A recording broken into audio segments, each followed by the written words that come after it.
Hello everyone, I am Usman. In this tutorial, we will discuss how can we tackle plagiarism. I am a certified academic writer, and in this tutorial series, we will discuss how to become a good academic writer. Not only we will discuss, but I will help you guys to become a good academic writer. The most important thing that you need to learn in order to tackle plagiarism is to write in your own words. Writing in your own words is the most suitable and the perfect way to tackle plagiarism. It also helps you to make a good content.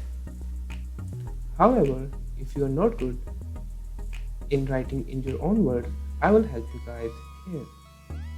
This was the example that we did previously. You can see there are 8 points. Well, what can I do to tackle plagiarism? In order to remove plagiarism, I need to write all of this in my own words.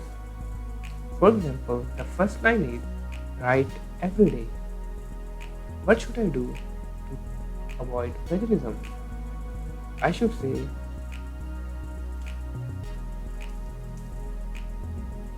we should be writing on a daily basis.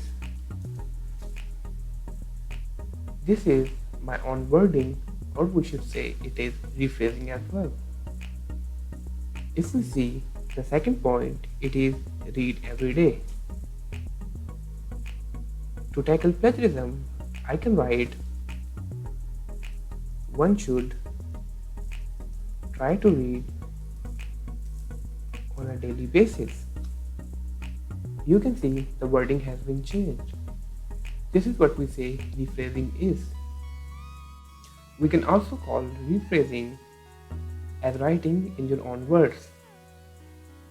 If we see the fourth point, which is sleep with a notebook, we can say one must try to have a notebook while sleeping. I guess it is pretty much clear to you now. However, there are some mistakes as well. In the next lesson, we will discuss the common mistakes that people usually do while rephrasing. If you need any help regarding academic writing, you can simply contact this WhatsApp number or send an email with the subject Ask Academic Writer. Thank you.